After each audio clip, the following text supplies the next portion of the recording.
खुदावंद के पाक कलाम में से यूहन्ना की इंजील और उसके 19वां बाब आयत 25 से 27 तक। और यीशु की सलीब के पास उसकी माँ की बहन मरियम, क्लोपास की बीवी और मरियम मगदलीनी खड़ी थी। यीशु ने अपनी माँ और इस शागिर्द को जिससे मोहब्बत रखता था पास खड़े देखकर माँ से कहा कि ऐ औरत, देख तेरा बेटा ये है। और फिर शागिर्द से कहा तेरी माँ ये है। और उसी वक्त वो शागिर्द उसे अपने घर ले गया। खुदावंद के कलाम पर उसकी बरकत हो। यीशु मसीह के नाम में आप सबको सलाम। यूहन्ना रसूल की अंजील उसके 19 बाब की 26-27 आयत में यूँ लिखा है, ऐ औरत, देख तेरा बेटा ये है। फिर शागिर्द से कहा तेरी माँ ये है। ये मोहब्बत का कलमा है जो यीशु मसीह ने दुराने तस्लीब अपनी ज़ुबान मुबारक से फरमाया। और आज हम थोड़े वक्त के लिए इस कलमे की हकीकत पर गौर करेंगे कि यीशु ने क्यों ये कहा, ऐ औरत, देख तेरा बेटा ये है। फिर शागिर्द से कहा, देख तेरी माँ ये है। पहली बात जिस पर हम गौर करेंगे वो ये है, ऐ औरत। मुक़द्दसा मरियम जो यीशु की माँ है और यीशु उसे माँ कहने की बजाय ऐ औरत कह रहा है। अजीज़ों, हमारे मुआशरे में इस बात को अच्छा तस्वर नहीं किया जाता कि हम अपनी माँ को औरत कहें, लेकिन यीशु ने अपनी माँ को ऐ औरत कहकर मुखातिब किया। काना गलील की शादी में जब घर वालों की मैं खत्म हो जाती है तो मरियम अपने बेटे यीशु से कहती है कि घर वालों की मैं खत्म हो गई है। लेकिन यीशु ने मरियम से कहा, ऐ औरत, मुझे तुझसे क्या काम है, अभी मेरा वक्त नहीं आया। कलाम मुक़द्दस की रोशनी में हम देखते हैं कि यीशु ने इन मौक़ों पर क्यों अपनी माँ को ऐ औरत कहकर मुखातिब किया, माँ क्यों नहीं कहा। इससे पेशतर कि हम इस हकीकत को जानें, थोड़ी देर के लिए मुक़द्दसा मरियम के मुतल्लिक़ जानते हैं। मरियम पुराने अहदनामा की तालीम से भी वाकिफ थी और वो उस वादा से भी बाखबर थी जो बाग़े अदन में औरत के साथ किया गया, जो हम देखते हैं पैदाइश के 3 बाब और उसकी 15 आयत में मुदर्रज है। और मैं तेरे और औरत के दरमियान और तेरी नस्ल और औरत की नस्ल के दरमियान अदावत डालूंगा। वो तेरे सर को कुचलेगा और तू उसकी एड़ी पार काटेगा। दूसरी बात जो हमें मालूम है कि मरियम यीशु के मुतल्लिक़ भी जानती थी कि यीशु कौन है। वो यीशु की मौजज़ाना पैदाइश से भी वाकिफ थी कि किस तरह फरिश्ते ने उसे यीशु की पैदाइश की खबर दी कि वो मौलूद मुक़द्दस खुदा ताला का बेटा कहलाएगा। काना गलील की शादी में मरियम जानती थी कि यीशु उनकी मदद कर सकता है, लेकिन यीशु ने कहा, ऐ औरत, अभी मेरा वक्त नहीं आया। तो ऐ औरत कहने का मकसद मरियम को याद करवाना था कि तू तो जानती है कि मैं किस काम के लिए आया हूँ, और उस वादा को भी याद कर जो बाग़े अदन में औरत के साथ किया गया था, और वहाँ जो लफ्ज़ इस्तेमाल किया गया है वो औरत है।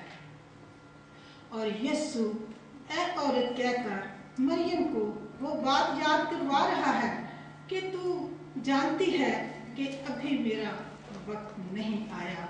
और मरियम भी इस बात को बखूबी समझती है कि यीशु उसे ए औरत क्यों कह रहा है। इस कलमे में हम देखते हैं कि फिर यीशु ने कहा ए औरत, क्योंकि मरियम बड़ी उदास और रोती हुई सलीब के पास नजर आती है। और फिर यीशु ने मरियम को ए औरत कहकर याद करवाया कि तू तो जानती है कि मेरा इस दुनिया में आने का मकसद क्या है, और जिस मकसद के लिए मैं इस दुनिया में आया हूँ उसकी तकमील अब सलीब पर हो रही है। फिर तू क्यों उदास है और रोती है। लहजा यीशु का अपनी माँ को ए औरत कहकर पुकारने का मकसद मरियम को वो वादा याद करवाना था जो बागे अदन में औरत के साथ किया गया था कि ए औरत, आज तेरे दुश्मन का सर कुचला जा रहा है जिसने तुझे बागे अदन से निकलवाया था, लहजा मत रो। अब हम कलमे के दूसरे हिस्सा पर गौर करते हैं। देख तेरा बेटा ये है। फिर शागिर्द से कहा, देख तेरी माँ ये है।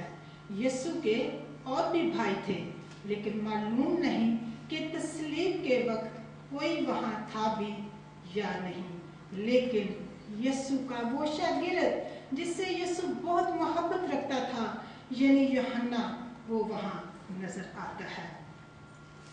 गौरतलब बात यह है कि आखिर यीशु ने क्यों कहा कि तेरा बेटा ये है और तेरी माँ ये है। आए कलाम मुकद्दस की रोशनी में इसे देखें। जिस्मानी भाइयों का रिश्ता वक्ती है, लेकिन रूहानी भाइयों का रिश्ता अबदी है।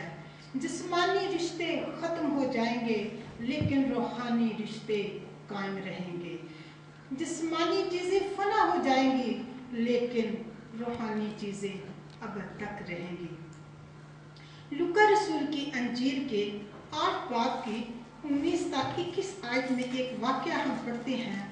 फिर उसकी माँ और उसके भाई उसके पास आए, मगर भीड़ के सबब से उस तक पहुंच ना सके, और उसे खबर दी गई कि तेरी माँ और तेरे भाई बाहर खड़े हैं और तुझसे मिलना चाहते हैं।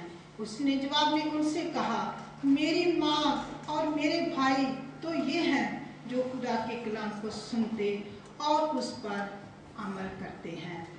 कलाम के इस हिस्सा में हम देखते हैं कि जब यीशु की माँ और उसके भाई उससे मिलने के लिए आते हैं और भीड़ के बायस यीशु तक पहुंच नहीं पाते, और यीशु को खबर दी जाती है, और यीशु ने साफ साफ कहा कि मेरा भाई और मेरी माँ वो लोग हैं जो मेरे कलाम को सुनते और उस पर अमल करते हैं। यीशु जिस्मानी रिश्ते की बजाय रूहानी रिश्ते की बात करते हैं। यीशु कलाम और रूह से पैदा हुआ। मुकद्दसा मरियम जिसने खुदा के कलाम को सुना और कबूल किया। यूहन्ना जो यीशु का शागिर्द है, उसने भी खुदा के कलाम को सुना और कबूल किया और उस पर अमल भी किया।